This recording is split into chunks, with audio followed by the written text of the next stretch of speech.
Well, President Obama set out his proposed agenda to Congress earlier this week in his State of the Union address. Second District Congressman Marc Pocan was there, and he joins us tonight on Live at 5 for his impressions. Nice to see you, Congressman. Thanks for being here. Glad to be here. Thank you. So what were your overall impressions of the State of the Union address? Well, I thought it was a great speech. I mean, the president was talking about what I think we really need to be talking about, which is core economic issues for the middle class and those who aspire to be in the middle class. I mean, the economy's been improving for the last 4, or more years, really, steadily, but wages have been flat, and that's the part that we really have to address. So he addressed, I think, some core issues that can support the middle class, and I thought with maybe 1 or 2 exceptions, he really knocked it out of the park as far as issues that at least we should be talking about. And the Republicans now can put their issues forward, and let's see what we've got in common. Let's see where we can compromise. Let's see what we can actually get done, because it's time we get something done. What were the 1 or 2 exceptions you didn't like?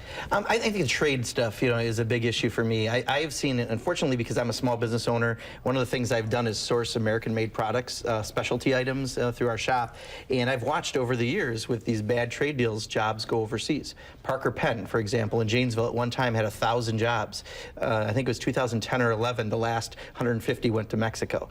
We've lost a lot of family-supporting jobs because of bad trade deals, and this new trade deal, from what I've seen, and I've read some of the chapters around labor and procurement, doesn't look like it's going to be any better. They're trying to propose a fast-track proposal that would take away our ability to debate or amend this trade agreement that's done in secret right now by 600 people and a lot of corporate CEOs and others, and we want to have a say, and I think ultimately it could be bad for American jobs and make wages even more stagnant. What do you think are the prospects for passage for some of the things that are very meaningful to people, like the free tuition for community colleges? I know you've done a lot of work about refinancing student debt. Yeah. What do you think of the prospects that that will actually pass? Well, I think the discussion, if we talk about it in the sense of the people who've gotten left behind in the economy, and there is a New York Times had an article about 2 months ago about people 30 to 55 who used to make $25 an hour, and now the only jobs left are $10 an hour. You can't pay your mortgage, you can't support your family on that. If we look at it as this is a way to help retrain some folks so they can find some new work that would pay into the new areas like high tech and biotech, I think that's a way to look at it, and I think that's what I want to put on the table as we talk to Republicans. What are the chances of this Congress passing anything the president will sign?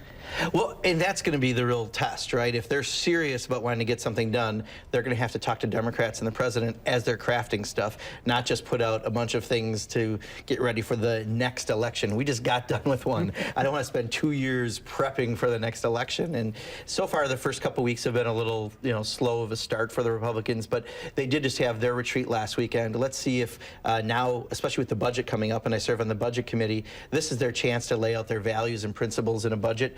And we now know where the president, a lot of the Democratic values and issues are. Let's see where we can compromise. Let's see where we can find something in common. If they're willing to do that, I think that would serve the public very well. Lots more to talk about. We wish you had more time, but you'll be joining Neil Heinen on For the Record this Sunday at 10 o'clock. Good to see you again. Congressman Pocan, great to see you. Thanks for stopping by. Thank you.